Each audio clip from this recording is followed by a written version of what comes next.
새벽의 시간을 통해 나아가시는 모든 성도님들의 삶과 가정 가운데 하나님의 은혜의 사랑이 충만하시길 예수님의 이름으로 축복합니다. 아멘. 다윗의 삶은 하나님의 언약 안에 있는 삶이었습니다.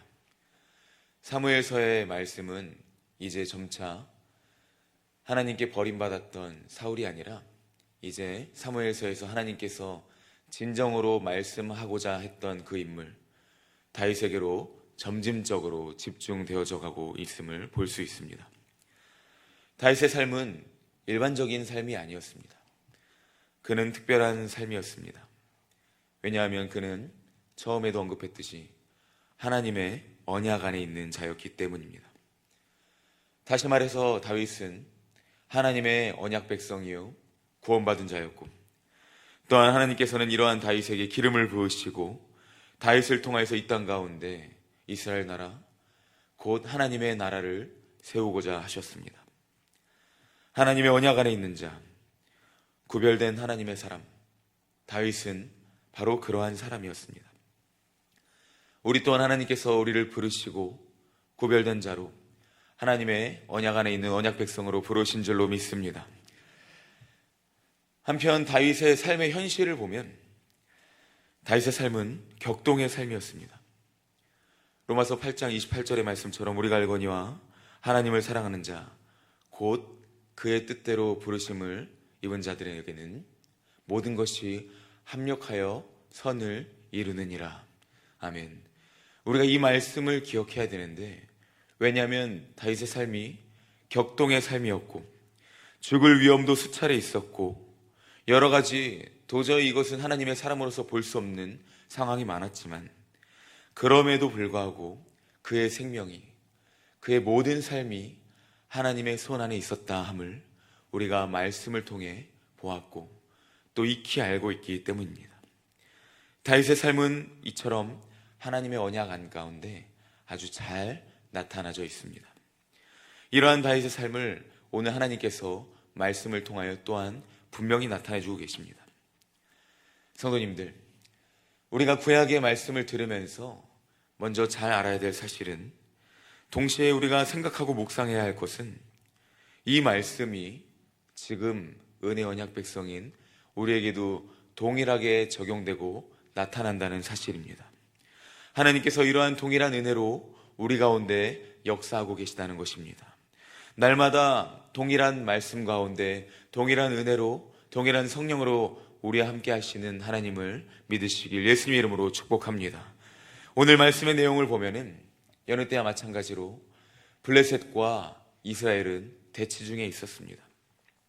1절에 나오는 아벡이라는 곳은 쉽게 설명하면 이제 블레셋 최북단에 있는 그러한 지점이었습니다. 우리나라로 말할 것 같으면 저쪽 이 휴전선 바로 앞에 있는 철원이나 연천, 이 정도 되는 적군과 대치하는 바로 최전선의 곳이었습니다. 이스라엘 골짜기를 향하여서 대대적으로 공격을 할 수 있는 전략적인 요충지이기도 하였고요. 그리고 당시 상황은 정말 중요한 상황이었고 전쟁을 앞에 둔 상당히 긴박한 상황이었습니다. 이러한 긴박한 때에 그곳에 누가 모여 있었냐? 블레셋 방백들이 모여 있었습니다. 여기서 방백이라 함은 블레셋 각 고을의 왕이라고 할 수 있는 지도자들입니다. 그들이 모여 있었고 이제 전쟁을 준비하고 있었고, 그리고 그곳에 또 누가 있었냐? 바로 다윗과 그의 신하들이 있었습니다. 다윗과 그의 신하들이 그곳에 있었던 건 이미 전 말씀을 통해서 들었는데, 블레셋 아기스와 함께 다윗이 있었고요. 그리고 그 가운데 이 다윗이 히브리 사람이라는 것을 이미 블레셋 모든 사람들은 알고 있었습니다. 그래서 이 이스라엘 백성, 이 히브리 사람에게 블레셋 사람들은 집중하고 있었습니다. 왜냐하면 과연 이 히브리 사람들이 우리와 함께 전투를 할 것인가? 아니면 우리를 배신하고 우리를 죽일 것인가? 여기에 이목을 집중하고 있었기 때문입니다. 과연 어떠한 결정을 할지 두고 보자는 것이었습니다. 다윗은 이러한 어려운 상황 가운데 놓여지게 되었습니다. 블레셋을 위하여 싸울지 아니면 블레셋을 위하여 싸우지 않는 상황 가운데에서 자신의 목숨이 위태하게 될지. 이러한 상황은 사실 인간의 지식과 능력으로서는 도저히 분간하기 힘든 상황이었습니다. 왜냐하면 싸우기를 택하면 자신이 기름을 받은 그 이스라엘 민족을, 그 민족의 피를 자신의 손에 묻히는 꼴이 되었고, 또한 하나님께 약속한 그러한 약속을 지키지 못하는 상황이 되었습니다. 그리고 만약에 블레셋을 돌아서자 하니 블레셋 사람들이 자신들을 가만히 두지 않을 것입니다. 앞뒤가 모두 막힌 진퇴양난이며 절체절명 위기의 순간이었습니다. 사랑하는 성도님들, 우리의 신앙생활 가운데에도 이러한 곤란한 상황, 공경한 때가 있을 수 있습니다. 없지 않습니다. 그런데 우리는 이 가운데 우리에게 동일한 은혜로 말씀하시는 하나님의 말씀에 집중해야 됩니다. 그러한 상황 속에서 어떠한 역사가 일어납니까? 우리가 말씀을 읽었던 것처럼 가드왕 아기스는 다윗을 신뢰하였습니다. 대치하였던 적군의 왕이 다윗을 신뢰하였습니다. 모든 것이 하나님의 은혜요 사랑인 줄로 믿습니다. 3절 말씀을 보면 아기스가 블레셋 방백들, 곧 블레셋 5 성읍의 지도자들이 있는데 그들에게 다음과 같이 말합니다. 우리 3절 말씀을 한 목소리로 읽도록 하겠습니다. 29장 3절 읽겠습니다. 블레셋 사람들의 방백들이 이르되 히브리 사람들이 무엇을 하려느냐 하니 아기스가 블레셋 사람들의 방백들에게 이르되 이는 이스라엘 왕 사울의 신하 다윗이 아니냐.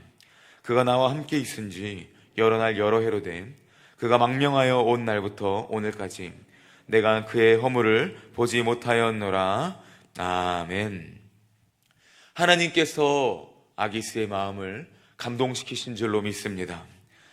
사실 역사적으로 볼 때 다윗이 죽였던 블레셋의 그 거대한 거인과 같았던 골리앗, 그 골리앗이 바로 이 가드 사람이었습니다.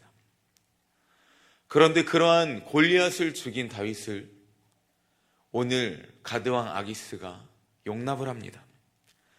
그리고 신뢰를 합니다. 정말 말도 안 되는 상황입니다.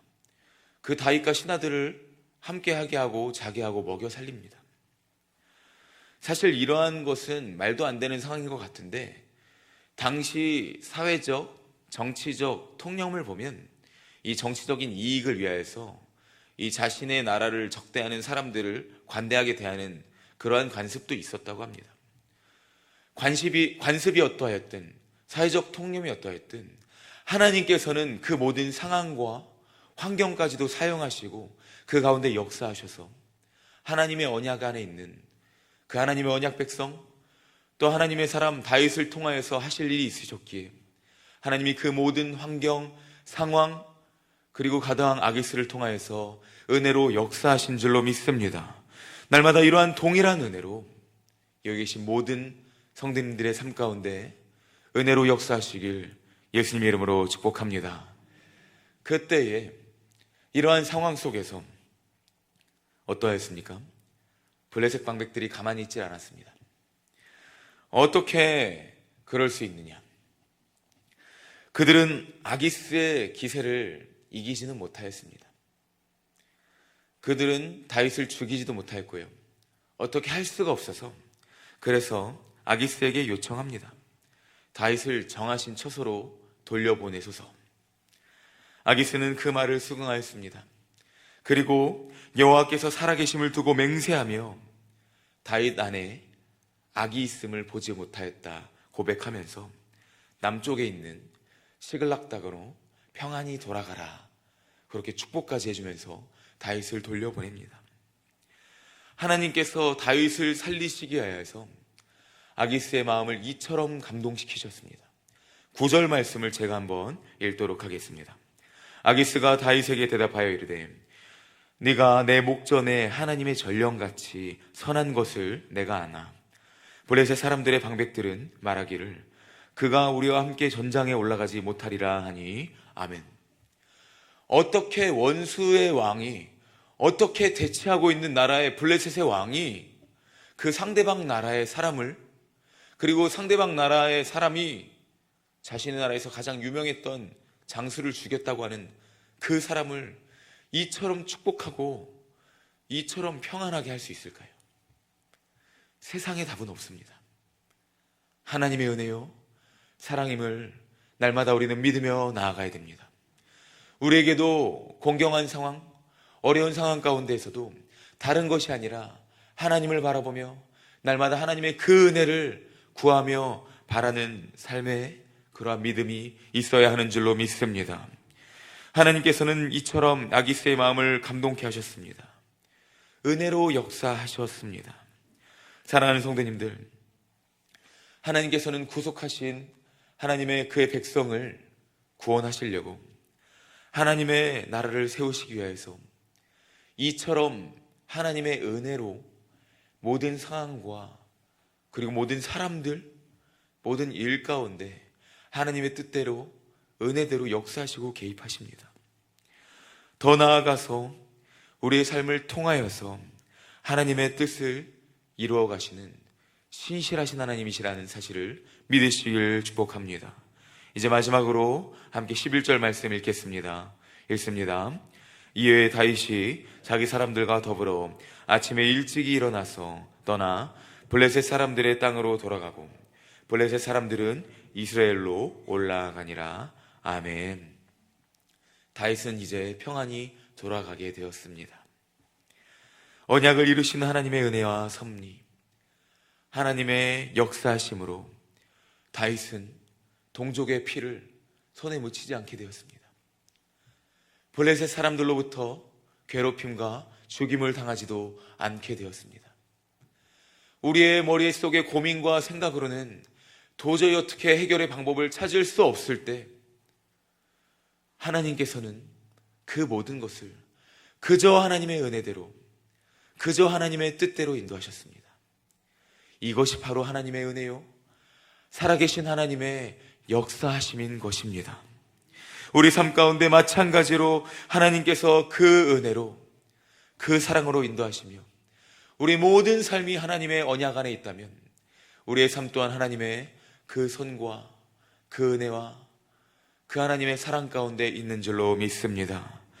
그 은혜 언약대로 예수 그리스도의 보혈의 피로 말미암아 우리를 구원하신 하나님은 우리의 삶 가운데 예수께서 다시 오시는 그 날까지 우리가 치열한 영적인 전투를 하며 때로는 신앙생활 속에서 앞뒤가 막힌, 꽉 막힌 그러한 삶 같아 보이고 눈앞이 보이지 않는 어려움과 절체절명의 위기다 하는 상황이다 할지라도 하나님이 일하신다, 하나님이 은혜로 역사하신다, 오늘 말씀을 통해서 나타내 주셨습니다.